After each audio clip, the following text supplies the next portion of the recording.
السلام علیکم ناظرین، پروگرام ویژن براجہ آتے ذوالفقار کے ساتھ آپ کی خدمت میں حاضر ہوں۔ سسٹم کا شکنجہ ٹائٹ ہونا شروع ہو گیا ہے۔ عمران خان صاحب جتنا بھی بھاگ لیں بالآخر انہیں جیل جانا ہی ہوگا، اور آئندہ انتخابات میں کامیابی یا آئندہ اقتدار میں آنا عمران خان کے لیے اب ایک خواب بننے جا رہا ہے، اور عدلیہ کا وہ گھوڑا جس پر اب تک عمران خان صاحب سوار ہیں وہ بھی اب کتنا بھاگے گا، کیونکہ سسٹم نے اس گھوڑے کو بھی بے نقاب کرنا شروع کر دیا ہے۔ آج کے پروگرام میں انتہائی اہم ترین اور چونکا دینے والی تفصیلات آپ کی خدمت میں پیش کروں گا، مگر اس سے پہلے کہ اپنے پروگرام کو آگے بڑھاؤں آپ سے گزارش ہے کہ اگر ابھی تک آپ نے ہمارا چینل سبسکرائب نہیں کیا تو پلیز کر لیجئے، ساتھ ہی بیل آئیکن بھی دبا دیجئے تاکہ جو ہی ہمارا کوئی نیا پروگرام اپلوڈ ہوتا ہے تو اس کا نوٹیفیکیشن فوری طور پر آپ کو موصول ہو سکے۔ پروگرام کو باقاعدہ آغاز کرتے ہیں ناظرین۔ پاکستان میں جو آج کل صورتحال چل رہی ہے، ہر روز ہی خبریں بڑی تیز رفتاری سے آتی ہیں، مگر آج کا جو دن تھا وہ اگر ہم اس کا بحیثیت مجموعی جائزہ لیں تو خبروں کا فلو اتنا زیادہ تھا کہ سمجھ نہیں آتی تھی کہ ایک سے اوپر ایک خبر کہاں سے چلی آ رہی ہے۔ سسٹم جو ہے وہ بالکل عجیب سے طریقے سے ریئیکٹ کر رہا تھا، اور آج کی جو بہت ساری اہم ترین خبریں ہیں ان میں سے ذرا کچھ ایک ان کا مختصر جائزہ لے لیتے ہیں، پھر اس کے بعد ہم آپ کو بتائیں گے کہ یہ کیسے سسٹم حرکت میں آیا، عمران خان صاحب کے لیے کیا فیصلے ہوئے، کیونکہ یہ جو خبریں میں آپ کے ساتھ شیئر کر رہا ہوں یہ بھی اسی ایک پوری جو سسٹم کا شکنجہ اس کے ٹائٹ ہونے کا ایک حصہ ہے۔ ایک بڑی امپورٹنٹ خبر تو یہ ہے کہ پاکستان تحریک انصاف کے رہنما اور جو فیصل آباد سے ضمنی انتخابات میں منتخب ہوئے تھے علی افضل شاہی، جو کہ مبینہ طور پر chief justice Lahore high court کے داماد ہیں، ان کو جناب طلب کر لیا گیا ہے نیب میں، اور نیب میں ان کے خلاف ایک انکوائری شروع ہو گئی ہے۔ اس کے اندر وہ کہتے ہیں کہ سمجھداروں کے لیے بہت ساری نشانیاں ہیں۔ علی افضل شاہی کے حوالے سے یہ گفت و شنید چلتی ہے اور یہ سینہ گزٹ چلتا ہے، چہمہ گوئیاں چلتی ہیں، بلکہ اب تو یہ لوگوں نے سرعام بھی باتیں کرنا شروع کر دی ہیں کہ چونکہ یہ chief justice Lahore high court کے داماد ہیں سو chief justice Lahore high court اور لاہور ہائی کورٹ کی طرف سے عمران خان صاحب کو اور چودھری پرویز الہی کو ہر انڈیو فیور دی جاتی ہے۔ اب یہ مبینہ طور پہ اس طرح کی چیزیں بتائی جاتی ہیں، اور وہ بہت ساری چیزیں جو ہیں وہ جو پہلے بتائی جاتی ہے اس کا اسی طرح سے رزلٹ آتا ہے جیسا کہ لوگ ایکسپیکٹ کر رہے ہوتے ہیں۔ اس صورتحال میں علی افضل شاہی کو نیب کی طرف سے طلب کیا جانا انتہائی عام ہوگا، کیونکہ علی افضل شاہی جو وہ شخصیت ہیں جو جب سے وہ منتخب ہوئے ہیں اور تب سے لے کر ابھی تک حکومت ان کی ٹوٹنے تک ان کو پنجاب حکومت میں بڑی کی اہمیت یعنی کہ بہت ہی اہم ترین شخصیت کے طور پر ٹریٹ کیا جاتا تھا، اگرچہ کہ ان کا نہ کوئی سیاسی ایسا ایکسپیرینس ہے بڑا، نہ کوئی اتنا لمبا چوڑا سیاسی کیریئر ہے، نوجوان آدمی ہیں، لیکن بس وہ کہتے ہیں کہ وہ ایک رشتہ جو ہے اس رشتے نے ان کا بڑا ویٹ بنا دیا تھا، اور ان کا اس صورتحال میں نوٹس لیے کر طلب کیا جانا بڑا اہم ہوگا، کیونکہ یہ جو راوی اربن ڈیولپمنٹ اتھارٹی والا معاملہ تھا، پروجیکٹ والا معاملہ تھا، اور بہت ساری ہاؤسنگ والے معاملات تھے، زمینوں والے معاملات تھے، ان ساروں کے اندر بہت سارے جو لوگ نام آتے ہیں، چودھری پرویز الہی، چودھری مونس الہی، خود اپنا عمران خان کا اور جو عمران خان صاحب کے عزیز و اقارب ہیں ان کا، اور علی افضل شاہی کا بھی نام آ رہا تھا۔ تو یہ جو اب انکوائری شروع ہوئی ہے اس کے اندر بھی سمجھنے والوں کے لیے بڑی نشانیاں ہیں۔ دوسری جو بڑی اور اہم ترین خبر ہے، ویسے تو اگر دیکھا جائے تو یہ مطلب ٹکے کی خبر نہیں ہے، مطلب ایک تحصیلدار کا تبادلہ کیا میٹر کرتا ہے، لیکن جناب یہاں پہ جو تحصیلدار ہے وہ کوئی عام آدمی نہیں ہے، یہ وہ تحصیلدار ہے کہ تحصیلدار تو یہ مطلب ایسے گھنٹوں میں بنے، اس سے پہلے نائب تحصیلدار بنائے گئے، اس سے پہلے گرداور بنائے گئے، اس سے پہلے یہ پٹواری ہوا کرتے تھے، اور جو پٹواری تھے سردار نجف حمید آف چکوال، یہ جناب آپ کو نام سے اندازہ ہو گیا کہ یہ سابق ڈی جی آئی صحیح لیفٹیننٹ جنرل ریٹائرڈ فیض حمید کے جو ہیں وہ بھائی تھے، اور یہ اتنے زیادہ بھائی ہیں بلکہ، اور اتنے زیادہ طاقتور تھے کہ جو علاقے کے اراکین قومی و صوبائی اسمبلی ہیں وہ ان پٹواری صاحب کی خدمت میں حاضری دینا اور ان کے ساتھ اپنی فوٹو بنوانا بڑا اپنی جو ہے وہ بلند مرتبے کی علامت سمجھا کرتے تھے۔ تو نجف حمید صاحب کے گرد یہ سارا کچھ گول گول گھوم رہا تھا، اور نجف حمید صاحب اتنے پاورفل ہو گئے کہ جب حکومت پنجاب میں ان کی چلی بھی گئی تھی اور حمزہ شہباز شریف صاحب کی حکومت آ گئی تھی، تو اس زمانے میں بھی جو عمران خان صاحب نے چکوال میں جلسہ کیا تھا اس کی میزبانی نجف حمید نے کی تھی، باوجود اس کے کہ وہ ایک سرکاری ملازم تھے، اور اتنا اب وہ معاملات تھے۔ اب پتہ چلا ہے کہ جناب نجف حمید صاحب اور ان کے ساتھ کوئی میرا خیال ہے کوئی درجن سے زیادہ پٹواری ایسے ہیں جو ان کی ٹیم کے لوگ تھے، ان کے خلاف اینٹی کرپشن اسٹیبلشمنٹ نے کارروائی شروع کی ہے اور ان کے خلاف انکوائری کا آغاز ہو گیا ہے۔ اچھا، تیسری جو امپورٹنٹ خبر ہے وہ یہ ہے کہ معروف خاتون عمران خان صاحب کے دور میں جو پنجاب چلاتی تھی مبینہ طور پہ،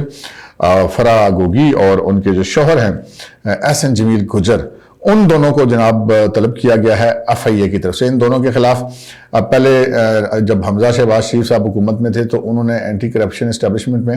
ان کے خلاف انکوائری شروع تھی, جو پرویز الہی صاحب نے حلف اٹھاتے ہی چند گھنٹوں کے اندر اندر جو پہلے چند احکامات جاری کیے تھے ان میں ان کے خلاف انکوائریاں کلوز کر دی گئی تھی. سو اب جو انکوائری شروع ہو رہی ہے ان کے خلاف وہ ہو رہی ہے FIA کے اندر منی لانڈرنگ اور مشکوک ٹرانزیکشنز کے حوالے سے, جو کہ FIA کی ڈومین آتی ہے. اب یہ احسن جمیل گجر صاحب کو تو پتہ نہیں, لیکن فرق ہوگی صاحبہ جو ہے وہ بیرون ملک مقیم ہے, غالباً دبئی میں, اور بظاہر ایسا لگتا ہے کہ وہ اویلیبل نہیں ہوں گی اور پھر ان کے خلاف شاید کوئی ایک طرفہ کارروائی وہ کرنی پڑے گی. لیکن یہ بھی ایک بڑی ایک علامت ہے کہ وہ سسٹم کا جو شکنجہ ہے اس کے اندر یہ بھی آتی ہوئی نظر آ رہی ہیں فرق ہوگی صاحبہ اور ان کے شوہر. اور پھر جو ایک اور جو میں نے عرض کی کہ سسٹم کا شکنجہ, وہ ایسا شکنجہ کہ وہ اس کی لیڈ بالآخر عمران خان تک جانی ہے. وہ جو شوکت ترین صاحب عمران خان صاحب کے دور کے وزیر خزانہ اور عمران خان صاحب کے اقتدار سے اترنے کے بعد جب IMF والے معاملے پر جو شوکت ترین صاحب نے 2 کالیں کی تھیں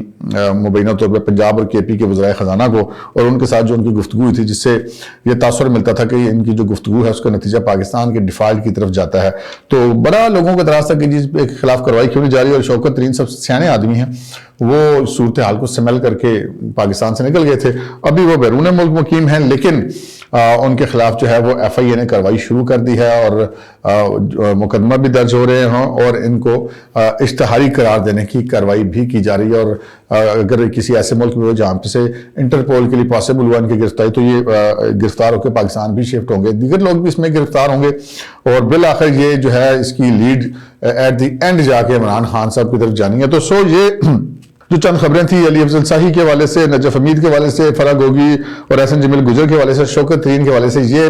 آج کی ساری خبریں ہیں. اور یہ ساری خبریں ایک ہی سمت کی طرف اشارہ کرتی ہیں, اور وہ سمت ہے کہ سسٹم بہرحال حرکت میں آ چکا ہے. اچھا, آج جناب یہ سسٹم حرکت میں آنے کی بات ہوئی اور عمران خان صاحب گزشتہ کو 2 دنوں سے مسلسل,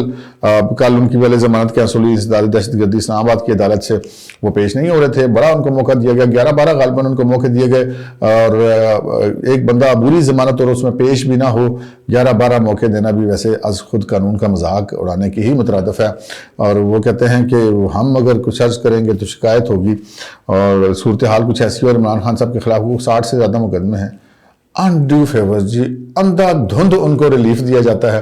اور مطلب بغیر پیشی کی ضمانتیں ہو جاتی ہیں, بغیر بایو میٹرک کرائے کیس لگ جاتے ہیں, منٹوں میں فکس ہو جاتے ہیں, منٹوں میں آرڈرز آ جاتے ہیں. اور لیکن میں نے آپ سے پہلے بھی عرض کی تھی کہ سسٹم کا جو شکنجہ ہے وہ تیزی سے نہیں, بہت آہستگی سے عمران خان صاحب کو اپنی اس گھیرے میں لے رہا ہے, اور بالآخر ان کے جو بچنے کے راستے ہیں وہ مسدود ہوتے جا رہے ہیں. فی الحال عمران خان صاحب کی سچویشن یہ ہے کہ وہ جو مریم نواز شریف صاحبہ نے بات کی تھی کہ عمران خان عدلیہ کے گھوڑے پر بیٹھ کر اقتدار میں آنا چاہتے ہیں, وہ اقتدار میں آ پائیں گے یا نہیں آ پائیں گے یہ میں آپ کو آگے چل کے بتاؤں گا, اور بڑی ایکسکلوزیو خبر ہے, وہ ضرور سنیے گا. میں ذرا اس سے ایک عدلیہ کے گھوڑے کی بات کر لوں. عدلیہ کے گھوڑے کے اوپر جو کچھ بھی ہو رہا تھا, عمران خان صاحب نہیں آ رہے تھے, نہیں پیش ہوتے, یہاں سے ضمانت کینسل ہوگی, لاہور ہائی کورٹ میں چلے گئے, وہاں پہ موقع پہ موقع, صبح آج پیش ہو جائیں, 2 گھنٹے بعد پیش ہو جائیں, 12 بجے پیش ہو جائیں, 4 بجے پیش ہو جائیں, 6 بجے پیش ہو جائیں, 8 بجے پیش ہو جائیں. نہیں, خان صاحب نے نہیں آنا تھا, وہ نہیں آئے, کیونکہ ان کو ابھی تک ان کو یہ ہے, اس زوم میں ہے کہ ان کو کسی نے گرفتار نہیں کرنا, اور یہ زوم ان کا کسی حد تک ٹھیک بھی ہے, کیونکہ جتنے ہومیوپیتھک پرائم منسٹر شہباز شریف صاحب ہیں, اور انہوں نے چنگے بھلے رانا ثناء اللہ جو بڑی مطلب جسے کہتے ہیں سرجری ٹائپ کی انہوں نے مونچھیں رکھی ہیں, ان کو بھی انہوں نے سرجن کے بجائے وہ حکیم رانا ثناء اللہ کے بجائے ہومیوپیتھک کا وہ میٹھی دوائیاں گولیوں والے بندہ رہتی ہے. بس اب رانا ثناء اللہ صاحب جو بیان نہیں سننے والے رہ گئے, باقی جو وہ ہمت حوصلہ نہیں کر پاتے. آج بھی وہ مطلب پریس کانفرنس کرتے کہ میرے خیال میں عمران خان کو گرفتار ہونا چاہیے. بھائی جان, آپ ملک کے وزیر داخلہ ہیں, اور عمران خان اسلام آباد کے مقدمے میں ان کی گرفتاری مطلوب ہے, تو آپ کے خیال میں ہونا چاہیے. کا کیا مطلب ہوتا ہے؟ یا تو آپ کہہ دیں کہ جی میں قانون کو نافذ نہیں کرا سکتا بطور وزیر داخلہ, اور گھر چلے جائیں. چاچو بھی جو ہیں وہ شہباز شریف صاحب, وہ بھی ہومیوپیتھی کی ہیں. تو بہرحال یہ اب جتنی مرضی, یہ چاہے حکومت کتنی بھی کمزور ہو, چاہے عدلیہ کا گھوڑا عمران خان صاحب کو اپنے پشت پر ادھر سے ادھر سے ادھر جھولے دیتا رہے، لیکن بالآخر سسٹم کا شکنجہ جو ٹائٹ ہو رہا ہے وہ آہستہ آہستہ ٹائٹ ہوتا چلا جا رہا ہے۔ عمران خان صاحب اس سسٹم کے اندر ضرور پھنسیں گے، اور اب ان کی ضمانت کینسل ہو گئی ہے۔ ضمانت بار کے باہر انہوں نے ایک چند سو لوگوں کو اکٹھا کیا، مسلح لوگ بھی ان میں شامل ہیں، خواتین اور بچے بھی ان میں شامل ہیں۔ عمران خان صاحب ان خواتین اور ان بچوں کی آڑ لے کر اندر بیٹھے ہوئے ہیں، ان کا باہر نکلنے کا کوئی ارادہ فی الحال تک ہمیں لگتا نہیں ہے۔ پھر سنا ہے ان کو 20 تاریخ تک کے لیے ایک اور کیس میں کہا گیا کہ جناب آپ آرام سے ہائی کورٹ میں پیش ہو جائیں، کیونکہ عمران خان صاحب کی ٹانگ نہیں ٹھیک ہو رہی جناب، بس اصل کہانی ساری یہ ہے۔ اور وہ کیوں نہیں ٹھیک ہو رہی وہ بھی ہمیں علم ہے کہ عمران خان صاحب جس طرح قانون کا مذاق اڑاتے رہے، آج تک انہوں نے اس کا کوئی سرکاری سرٹیفکیٹ کسی سرکاری اسپتال کا انہوں نے نہ عدالت میں کسی میں پیش کیا، اور نہ ہی وہ جو ہے وہ کوئی ایسا سرٹیفکیٹ انہوں نے بنوایا ہے۔ اور عدالتیں ہیں کہ بس خان صاحب کو ریلیف پہ ریلیف دیے چلا جا رہی ہیں۔ اچھا، اب عدالتیں جو ریلیف پہ ریلیف دیے چلی جا رہی ہیں، وہ بہت ساری چیزیں جو ہوتی ہیں، وہ بہت سارے تو معذرت کے ساتھ جج صاحبان بڑے بے نقاب ہو کے باتیں کرنی شروع ہو گئے ہیں۔ وہ ریمارکس بھی ایسے دیتے ہیں کہ صاف نظر آ رہا ہوتا ہے کہ اب تو یہ پوزیشن ہوتی ہے کہ چاہے وہ ہائی کورٹ ہو یا سپریم کورٹ ہو، ججز کا بینچ بنتا ہے تو وہاں پہ جو کورٹ رپورٹر وکلا ہوتے ہیں پہلے بتا دیتے ہیں کہ انہوں نے کیا فیصلہ کرنا ہے، اور پھر وہ اسی طرح ہوتا ہے۔ اب جناب وہ جو ایک غلام محمود ڈوگر جو تھے CCPO لاہور، جن کو تبدیل کیا گیا تھا، اب ان کی تبدیلی کے خلاف جناب کیوں تبدیل کیا ہے؟ اب وہ ایک کیس میں جسٹس مظاہر نقوی اور ایک دوسرے جج صاحب ہیں، انہوں نے جو ہے وہ کہا کہ جناب ان کو کیوں تبدیل کیا، ہم نے منع کیا تھا، الیکشن کمیشن والوں کو بلاؤ، چیف الیکشن کمیشن کو طلب کر لیا گیا۔ اچھا، یہ سارے انہوں نے بڑے سخت آرڈرز پاس کیے کہ اس کی کیوں تبدیل کیا گیا کہ بھائی نگران حکومت میں پرانے افسر نہیں رہ سکتے جج صاحب۔ اب مطلب ٹھیک ہے آپ جج ہیں، آپ کا کہنا حکم ہے، قانون بن جاتا ہے، لیکن مطلب کچھ زمینی حقیقتیں بھی ہوتی ہیں کہ جو عبوری حکومتیں ہوتی ہیں وہ ساری انتظامیہ اور پولیس تبدیل کیا کرتی ہیں۔ اور جب نہیں تھی عبوری حکومت تب بھی آپ نے، جب یہ حکومت بنی تھی PDM کی وفاق میں، آپ نے کہا جی FIA کے افسر تبدیل نہیں ہوں گے، فلاں تبدیل نہیں ہوگا، فلاں نہیں تبدیل ہوگا۔ اور پنجاب میں تو جو پرویز الہی اینڈ کمپنی کی جو وہ عدالتی افسران تھے، ایڈوکیٹ جنرل پنجاب اور AGs اور ایڈیشنل ایڈوکیٹ جنرلز، ان سب کو بھی بڑا عرصہ آپ نے لنگر آن کروایا، اور پھر اس کے باوجود بالآخر ان کو جانا ہی پڑا۔ تو یہاں پر بھی کچھ صورتحال ایسی تھی۔ اور پھر جناب آج پے در پے 3 آڈیو لیکس ہیں۔ پہلی آڈیو لیک میں مبینہ طور پہ چودھری پرویز الہی بظاہر ایسا لگتا ہے کہ وہ بات کر رہے ہیں، اور کسی جوجا جی یا غالباً وہ صاحب ہیں، بعد میں پتہ چلا کہ وہ بھی پرویز الہی صاحب کے دور حکومت میں پنجاب حکومت کے لا آفیسر رہے ہوئے ہیں۔ تو ان سے بات کرتے ہیں کہ جی یہ کیس جو نہیں آپ نے جسٹس مظاہر اکبر نقوی کے پاس لگوانا ہے، وہ بڑا وہ متبنگ آدمی ہے، اور یہ ہے وہ محمد خان کا کیس۔ وہ محمد خان بٹی وہی والا جی جو پرویز الہی صاحب کا پرنسپل سیکرٹری تھا، اور پھر سیکرٹری پنجاب اسمبلی بھی انہوں نے اس کو بنائی رکھا، وہ کہاں، وہ کیا ہے ایک الگ بات ہے۔ پھر اسی پرویز الہی کی اسی معاملے میں ایک دوسری ٹیپ آ گئی جس میں وہ اپنے وکیل کو کہہ رہے ہیں، مطلب اپنے وکیل کو کہہ رہے ہیں میں تو کوئی عرض نہیں، لیکن جو اس میں بات کر رہے ہیں وہ کافی خاصی قابل اعتراض، اس میں وہ کہہ رہے ہیں کہ یہ کیس ان کے پاس لگ جائے گا تو بس تسی کسی نے گل نہ کرنا، اور یہ ایسے کر لیں گے ویسے کر لیں گے۔ خیر وکیل سے بات ہو بھی سکتی ہے، لیکن اس میں کچھ چیزیں تھیں قابل اعتراض۔ پھر جو تیسری آڈیو آئی وہ بڑی بلاسٹنگ تھی، وہ بظاہر ایسا لگتا ہے جیسا کہ کہا جا رہا ہے، جیسے کہ کلیم کیا جا رہا ہے، اب اس کی تصدیق ہوگی تو پھر پتہ چلے گا، کوئی فرانسک وغیرہ ہوگا پھر پتہ چلے گا کہ وہ بظاہر جسٹس مظاہر نقوی کی کال ہے، جس میں پرویز الہی ان کو کہہ رہے ہیں کہ محمد خان بٹی تو پہنچ گیا، محمد خان بٹی ہمارے کاغذوں میں، یا بظاہر ایسا لگتا ہے کہ ان کو جو سندھ سے گرفتار کیا گیا تھا اس کے بعد سے ان کو کسی عدالت میں پیش نہیں کیا، پتہ نہیں چل رہا تھا وہ کہاں ہیں، الزامات جو ہیں وہ حکومتی اداروں پر لگائے جا رہے تھے۔ لیکن وہ جو گفتگو ہے اس میں پرویز الہی پوچھتے ہیں، بظاہر جو دوسرے صاحب ہیں وہ جو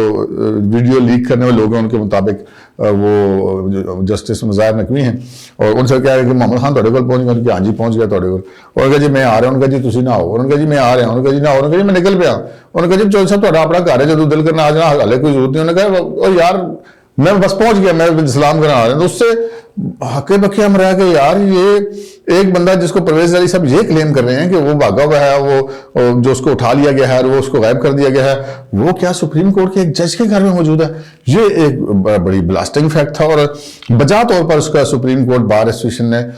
اس کے اوپر ایک لیٹر لکھا ہے chief justice of Pakistan justice Umar Ata Bandial کو کہ یہ جو آڈیو لیک ہے اس کی انکوائری کروائی جائے، اگر یہ آڈیو لیک غلط ہے تو جنہوں نے اس کو جنریٹ کیا، جنہوں نے اس کو بنانا ہے، ان کو ٹیسٹ کر کے ان کے خلاف کارروائی کی جائے، اور اگر یہ آڈیو لیکس ٹھیک ہیں تو پھر جناب اس کے اندر جو لوگ ہیں ان کے خلاف کارروائی کی جائے۔ تو میں نے جو آپ سے عرض کی تھی نا کہ عدلیہ کا گھوڑا جس کے اوپر عمران خان سوار ہیں اور انڈیو فیورز عمران خان کو اور ان کے ساتھیوں کو ملتی ہیں، اور وہ جناب آہستہ آہستہ وہ بھی پھر اب نقاب سرکنے شروع ہو گئے کہ کون یہاں پر کیا کر رہا ہے اور کیسے کر رہا ہے۔ اب آگے چلتے ہیں، میں نے آپ سے جو عرض کی کہ یہ فیصلے ہو چکے ہیں کہ عمران خان صاحب کو جیل تو جانا ہی ہے، کیسز ان کے خلاف بہت ہیں، آج ایک ضمانت کینسل ہوئی ہے، کل 2 ہو جائیں گی، پرسوں 3-4 ہو جائیں گی، تو جب کوئی ایک معقول تعداد میں ضمانتیں کینسل ہو جائیں گی تو اس وقت ان کو گرفتار کیا جائے گا۔ یہ میں نے کل کے آپ کو پروگرام میں بتایا تھا کہ یہ پلان لیک ہوا ہے اور اس کے مطابق اسی طرح ہی چل رہا ہے فی الحال۔ اگر اچانک کوئی حکومت نے فیصلہ نہ کر لیا عمران خان صاحب کو راتوں رات گرفتار کرنے کا تو ایک الگ بات ہے، لیکن بظاہر ایسا لگتا ہے کہ ان کو ابھی تک وہ فی الحال ان کو گرفتار نہیں کریں گے، ان کو کچھ تھوڑا سا وہ مزید ڈھیل دے رہے ہیں کہ اور کچھ ان کی ضمانتیں کینسل ہو رہی ہیں۔ خان صاحب تو کسی عدالت میں پیش نہیں ہوتے، ان کو عادت ہی نہیں عدالت میں پیش ہونے کی، اوپر سے وہ ٹانگ، مطلب اس ٹانگ کی اور کوئی اہمیت ہے جنہیں فوٹو والی اہمیت تو ہے نا، میڈیکل سرٹیفکیٹ وغیرہ تو اس کو کوئی نہیں ہے، تو بہرحال وہ قانون کے راستے میں وہ ٹانگ ان کی انہوں نے اڑائی ہوئی ہے، اور وہ قانون جو ہے وہ بس ادھر ادھر بے بسی سے دیکھتا رہتا ہے، اور جو بار بار کہتے ہیں کہ جی آپ آ جائیں، ہم ایمبولینس بھی جو دیتے ہیں، ہم آئی جی کو کہتے ہیں جا کے آپ کو لے آتا ہے، آپ کو پروٹیکشن دے دیتے ہیں، یہ مطلب ایڈے لاڈ اس پاکستان کی تاریخ میں کیا دنیا کی تاریخ میں کبھی ایسا نہیں ہوا جو کہ عمران خان صاحب کو جتنے لاڈ مل رہے ہیں۔ اچھا بہرحال اب یہ سسٹم کا شکنجہ جناب حرکت میں آ گیا، کب تک یہ کیسز سے وہ ضمانتیں کراتے رہیں گے، ایک جگہ عدالت سے بھاگیں گے، دوسری میں چلے جائیں گے، بغیر پیش ہوئے مل جائے گی، پھر تیسری میں چلے جائیں گے، 8-10 تاریخیں مل جائیں گے، لیکن ہر چیز کی ایک اختتام ضرور ہوتا ہے، اور وہ اب عمران خان صاحب بڑی تیزی سے اپنے اس اختتام کی طرف بڑھ رہے ہیں کہ بالآخر انہیں گرفتار بھی ہونا ہے اور ان کو بالآخر جیل بھی جانا ہے۔ خان صاحب جو نظر آ رہا ہے وہ دیوار پہ لکھا ہوا جناب آپ کو اب جیل جانا ہی ہوگا۔ اب اگلی خبر کی طرف آتے ہیں جناب، وہ بڑی امپورٹنٹ خبر ہے۔ امپورٹنٹ خبر یہ ہے کہ ہمارے اپنے ذرائع ہوتے ہیں اور ان کے ساتھ ہم بات کرتے ہیں، مجھے اب 30 سال ہو گئے صحافت کرتے ہوئے پنڈی اسلام آباد میں، تو obviously سورسز ہوتے ہیں ہمارے۔ اب جب ہم نوجوان تھے وہ سورسز بھی نوجوان تھے، اب ہم بڑھاپے کی طرف آ گئے ہیں تو وہ سورسز تو ہم سے بھی بہت سینئر ہیں، تو ان کی جو خبریں ہوتی ہیں وہ ناقابل تردید ہوتی ہیں۔ کبھی ایسا نہیں ہوا کہ ہمیں وہاں سے کوئی خبریں ملی ہوں اور وہ خبریں غلط ثابت ہوئی ہوں۔ اور جو میرے ساتھ گپ شپ ہوئی ایک بہت جسے کہتے ہیں کہ اعلیٰ ترین لیول کے صاحب تھے، ان سے اعلیٰ ترین لیول بلکہ بہت ہی اعلیٰ ترین لیول کے صاحب تھے، ان سے ملاقات ہوئی، ان سے میں نے ایک فرمائشی سوال پوچھا، میں نے کہا جی عمران خان کا مستقبل کیا ہے؟ تو انہوں نے میں تو دیکھا اور مجھے کہا کہ عمران خان نااہل بھی ہوگا، جیل بھی جائے گا، اور وہ آپ کو جو نظر آ جائے گا اگلے چند دنوں میں کیا ہوتا ہے، اور آئندہ جو ہے وہ اقتدار میں آنا تو اس کا کوئی سپیس موجود نہیں ہے سسٹم کے اندر۔ تو میں نے کہا جی کیوں؟ انہوں نے کہا جی جو اس نے کیا ہے وہ آپ نے سنا ہے، دیکھا ہے، تو وہ جس سسٹم کے خلاف وہ چل رہے ہیں کہ مطلب دن کو اور بات اور رات کو اور بات، اور جو پاکستان کے جتنے طاقتور قوتیں ہیں ان کو پیٹھ پیچھے ان کی منتیں ترلے کرنا، بظاہر ان کے خلاف نعرے بازی کرنا، ٹارزن بننا، تو انہوں نے کہا کہ یہ اب سسٹم کا حصہ نہیں ہے، آئندہ فیوچر میں پاکستان کے اقتدار کے اندر عمران خان کا کوئی شیئر نہیں ہے۔ اب عمران خان صاحب اسی طرف بڑی تیزی سے بڑھ رہے ہیں، اور آج بلکہ انہوں نے وہ ایک لیٹر لکھا صدر عارف الوی کو، اور اس میں جو ہے وہ جنرل ریٹائرڈ قمر جاوید باجوہ کے خلاف لیٹر لکھا کہ ان کے خلاف کارروائی کی جائے۔ تو یہ وہ ریڈ لائنز ہیں جی، آپ دیکھیں پاک فوج وہ فوج ہے جس نے مشرف صاحب کے کتنے بھی قصور تھے لیکن فوج نے اپنے سابق چیف کا ساتھ نہیں چھوڑا، ان کو پروٹیکٹ کیا۔ تو یہاں پر عمران خان صاحب نے ایک ریڈ لائن جو ہے وہ اور آج کراس کر لی ہے، جس کے بعد وہ جو فیصلے ان کے بارے میں ہوئے ہوئے ہیں وہ ہر گزرنے والے دن بتا رہا ہے کہ وہ فیصلے جو ہیں ان کے بارے میں ٹھیک ہوئے ہیں۔ چلتے چلتے کریڈٹ بھی لے لیں، کل کے پروگرام میں ہم نے آپ کو بتایا تھا کہ شاہد خاقان عباسی مریم کی آپس میں فون پہ بات ہوگی اور ملاقات بہت جلد ہو جائے گی اور یہ سب راضی ہو جائیں گے، اور آج وہ ہو گیا۔ آپ نے دیکھا کہ ہماری وہ خبر چند ہی گھنٹوں کے اندر اندر درست ثابت ہوئی۔ اس کا کریڈٹ ہمیں آپ کو دینا ہی چاہیے، یعنی کہ یہ آپ کو ہمیں اس کا کریڈٹ دینا ہی چاہیے۔ امید ہے کہ آپ دیں گے بھی۔ اب تک کے لیے اتنا ہی، اجازت دیجیے، اللہ حافظ۔